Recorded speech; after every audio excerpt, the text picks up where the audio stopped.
Okay, welcome to the second video of my course, my free course, and today we'll talk about the really important situation about the failure reasons.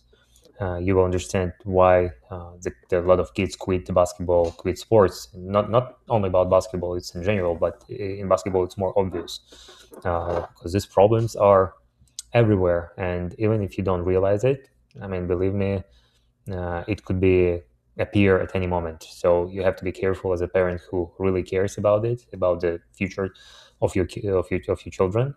You have to be really careful about this. And let's dive in my computer, and I will show you step by step what I mean.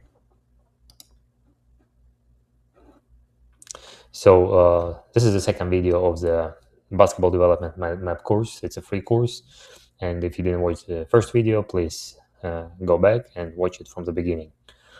And it's a failure reasons we'll talk about today. Today's agenda is the first, it's a role confusion, then it's a wrong metrics, the role shifts, and the no adaptation. It's four really important things that we will dive deep right now, step by step, and I hope you will understand what does it mean to be a parent of the basketball player. It's really really hard job, and you have to be ready for that. And I hope I can help you.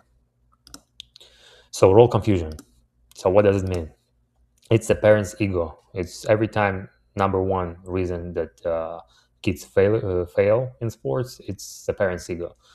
The parents create an image instead of real value. The child play expectations, not basketball. You can change basketball for any other sports. So you can see a lot of parents, fighting, pushing, pressing, yelling on their kids. But I ask every time I'm asking questions. So do they understand why is it? Why are they doing that? And I was the same parent. It's I did the same mistake when I fully involved without the understanding in development process. So I was thinking from my side, that I'm adult. I know that I have to push myself, right? I know I have to work hard, but kids, they do not understand that. Even like 14, 15 years old kids, I mean, they cannot understand it. And the parent's job is to help, and of course it's a lot of different situations, the different kind of kids. You understand, this is why I'm telling every time that the parent is the most important part of the development. It's not coach, it's not academy, it's not how many games, it's parents, because it's everything depends of you. And you know your kids better than ever anybody else, and like when you can push them, and when you have to stop them a little bit. But anyway, when you don't have a structure, when you don't have a plan for yourself how to act, then sometimes you just lose your mind. And I was the same parent, and it's really big mistake when the parent's ego go first. So please be patient, and basketball can wait, because it's really depends of the physical situation with your kids. Some of them are like stronger, become stronger earlier. So some, that's a little bit later. So be careful with that. And early scorer trap. So right now it's a lot of teams, crazy amount of teams, tournaments, whatever, and early scoring titles hides weaknesses and creates false confidence that breaks at higher levels. And it's really important. So right now we're talking about I don't know, ages 10 to 13 to 14 maybe. And like I really, like really surprised when I came here in the United States. I didn't know that there are so many games, so many teams here, and everybody, like are the champions. So everybody like at the early age have rings, and everybody follows stats. Like I score like 15 points, I score 20 points, so I need to score that, I need to score this. And it's not really right, because you will understand it later. But remember, the only scoring and the chasing scoring, it's not good. And I'm not saying that score is bad, but here again, the parents have to be, the really good support. So you have to tell to your kids if you're a scorer, so it doesn't mean you'll be scorer tomorrow. So if you score today, it doesn't mean like you can score tomorrow, because basketball, especially uh, you know man basketball, it's really depends on the physical conditions. uh, Role illusion, as a player sees himself as a scorer and the coach sees as a role player, and it's the next trap, right? So early scorer trap, become the role illusion. And when kids come to another team or go to the next level, they're still thinking that they can score. And you know how many kids, so it's not possible to have 12 players to score the ball, right? So somebody have to be a role player. And it's the higher level, the less chances that the everybody have to who can score. So it's really really important. uh, hmm.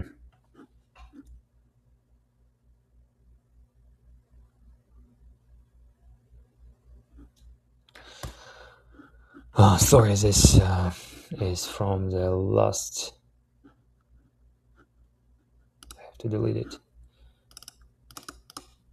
Here it is. So let's continue. It's for last presentation. So one more time: parents ego, early scorer trap, role illusion, and wrong position. So players are placed by size and convenience, not long-term development. So it's simple to explain. Like, I'm a coach. I have 12 years old, a travel team, and I have two players at the same position. Like both of them 12 years old, but one of them, I mean, already like five, and another like a strong, fast, can jump, whatever. And another one, it's I don't say he's less talented. Maybe he's even more talented, right? So, but he's smaller. I mean, he's slower, and that's why I am as a coach. I want to win, and that's why I put the bigger guy to this position. So um, that's simple, right? And if I'm, for example, like the big guy, I'm early. I mean, become like at 12 years old. I become like I grow up to 6 feet at 12 years old. Sometimes it's happened. And of course, like me as a coach, I see like this player is a tolerance than everybody else, and of course, I will put him under the basket. So it's a really, really bad situation when this player start to play only as a big guy, right? So he train with this coach. He train only how to score under the basket and low post, whatever. So the coach training him like a big guy. But what if he will stop growing up and will not be 7 feet, right? And he'll stay at the 6 foot position, 6 feet, the height. And he has to learn from the beginning all skills as a point guard, as a shooting guard. So it's really, really bad when in a basketball for the development when the coaches put players by size and choose player by size. So, and again, the parents have to be really careful about that. And if you want, to your child to succeed, it's have to be full development. It doesn't matter like what position, what size. It's have to be full development from everywhere. So it's really important. So the next one is the wrong metrics. It's also really important part of this video. So what does it mean? It's a stats addiction. Points and minutes replace real impact of the game.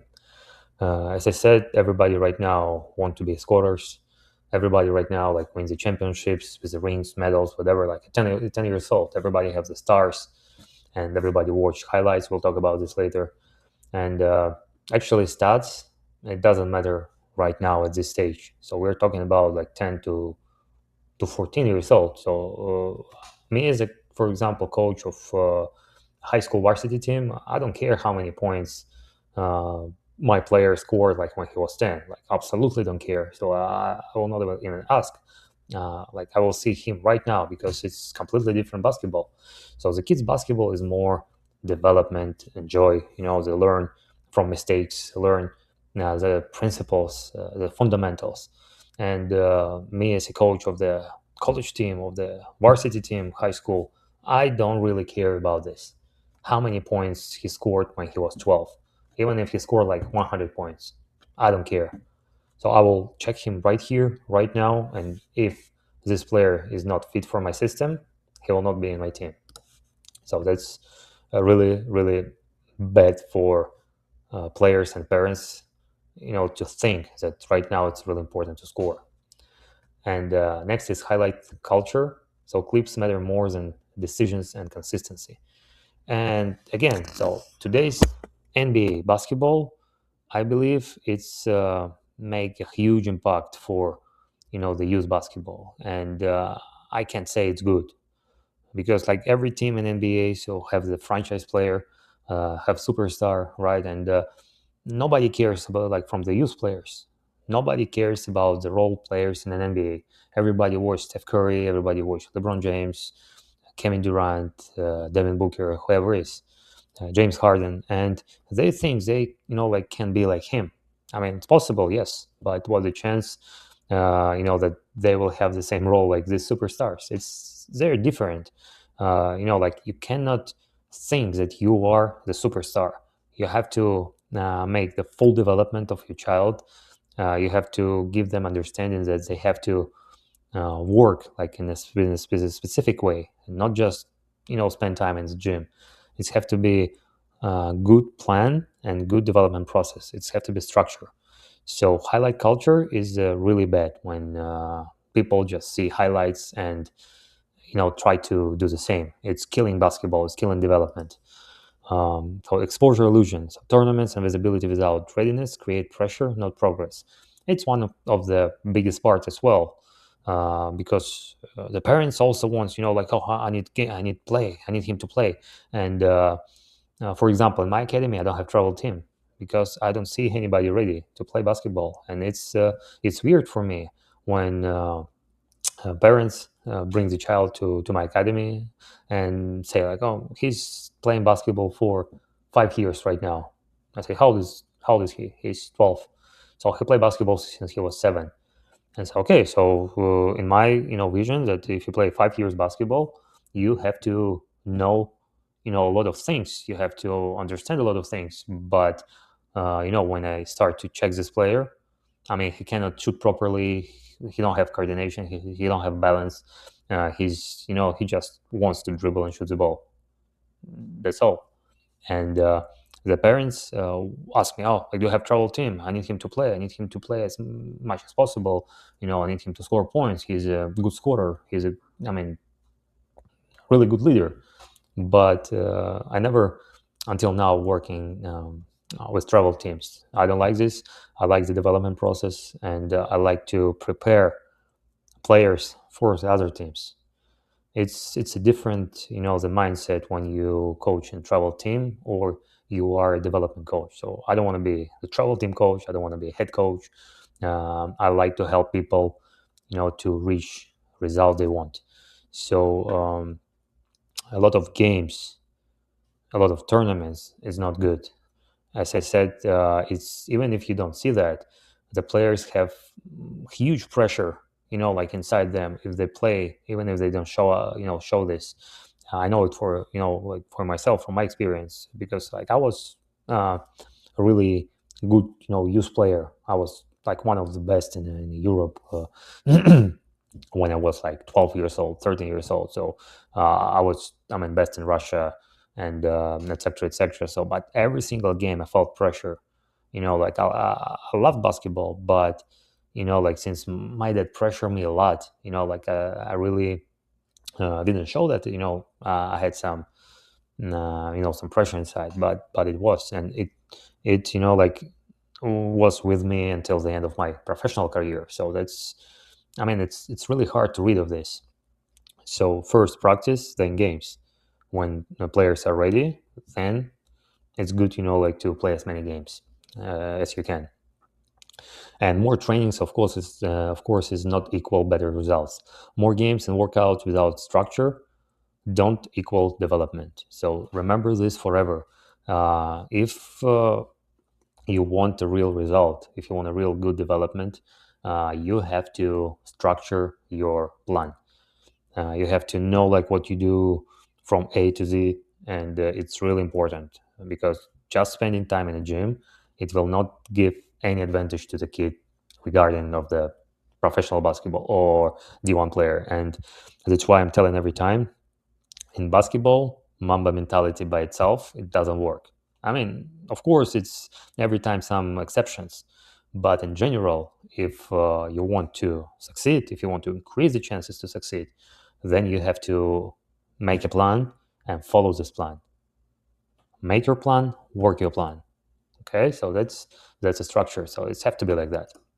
So the next one is no adaptation. It's also kind of conclusion. So the level reset. So like we talked about this before, like earlier in this video, and I told, so every new level resets status and reputation. So as I said, so I don't care how many points my player scored when he was at 12 in a varsity team or in a middle school team. So right now I'm coaching the high school team, right? And I don't care how many points he scored 3 years ago, 4 years ago. The same thing for the college player. I don't care right now how many points this guy scored when he was 12. And even though like the college and the high school is have to be connected because it's a transition. So you have to prove on a high school level. Now you have to prove that like you can go to the college level. So it's a different story. But we are talking about development at like 10 to 14 years old. So high school, it's different things. And if you want to know about the high school more, so we have a premium membership, and then I dive there like deeper on more on adult basketball. And I'm telling those the high school basketball is more moved to adult basketball because it's high school, college, and the professional. So that's why here we're talking about general development from like 10, 12, 13, 14 years old, even 15.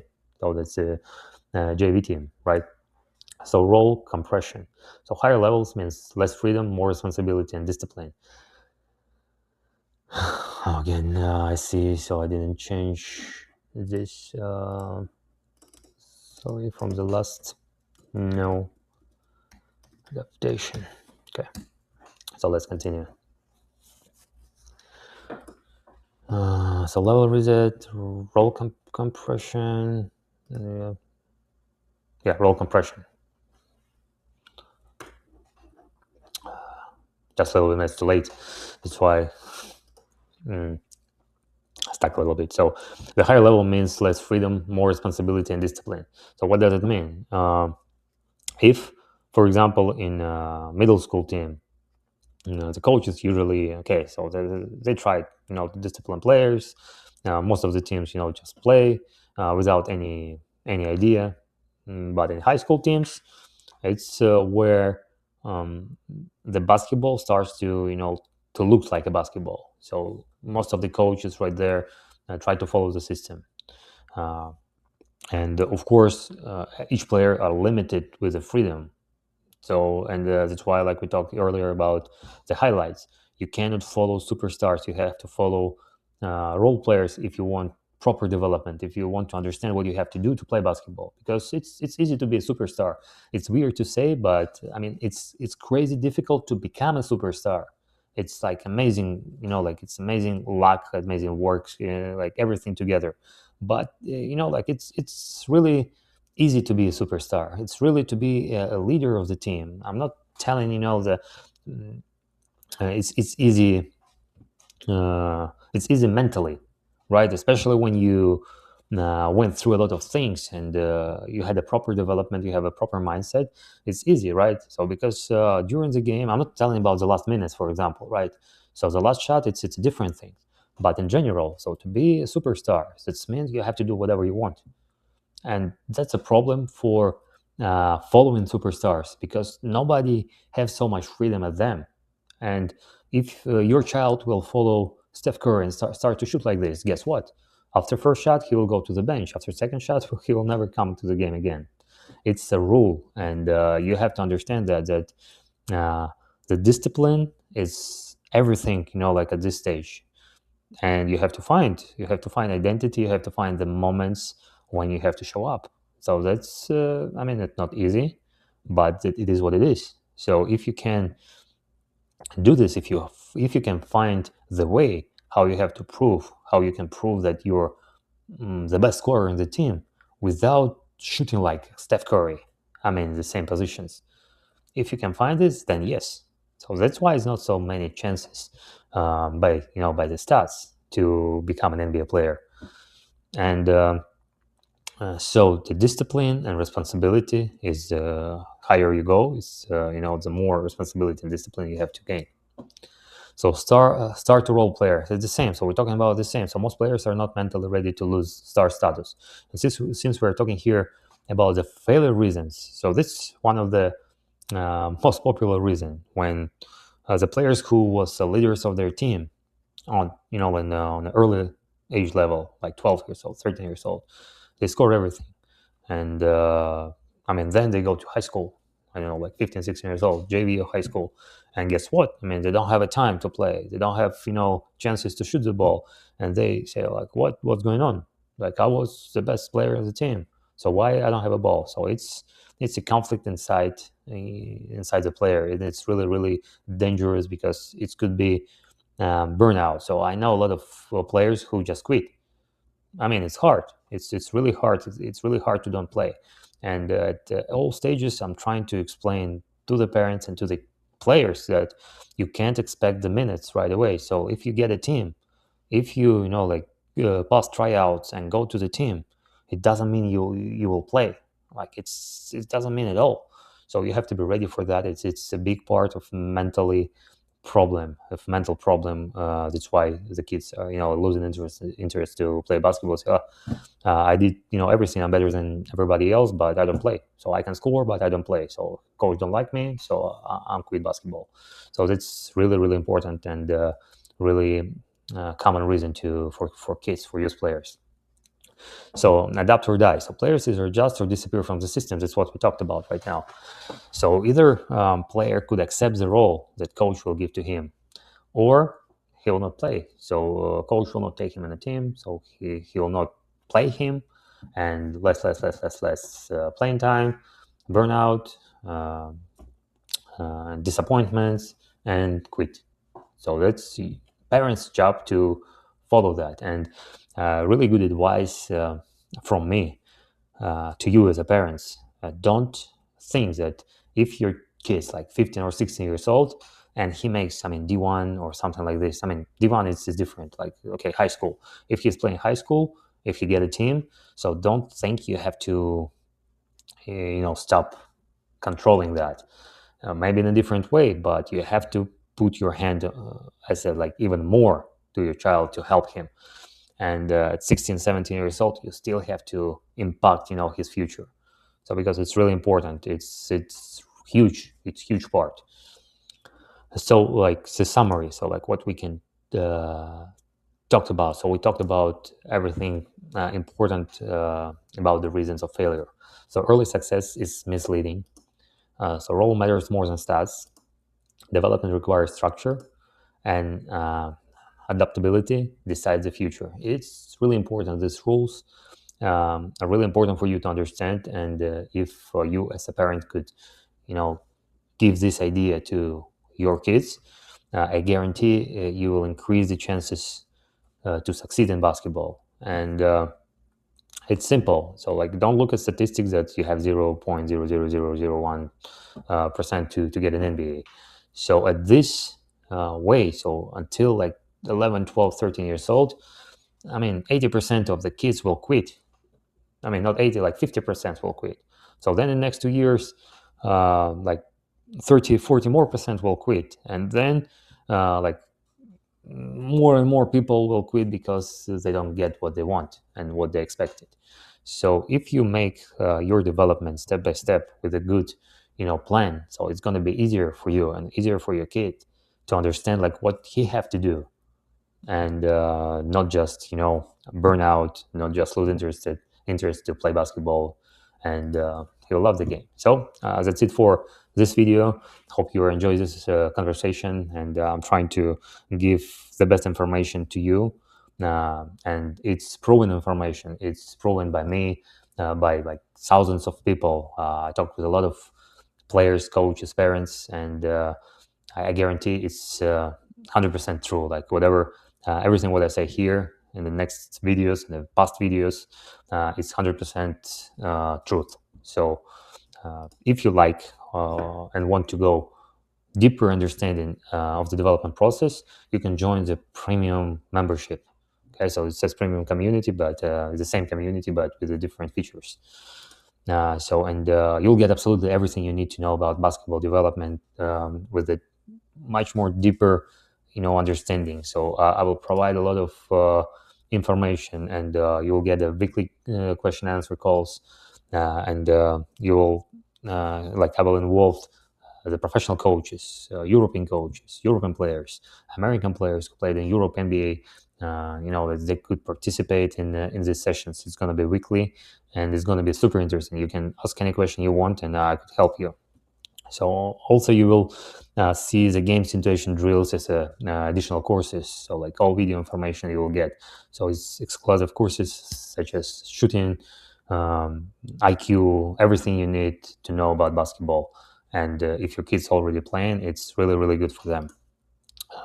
So if you want to join to my premium community, premium membership, please visit my website and choose the premium membership, or you can continue to stay with a free community.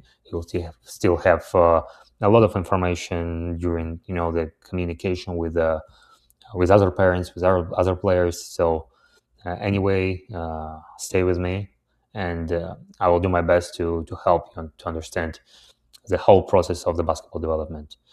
So that's it. If you want to book a call with me, you can go to my website as well.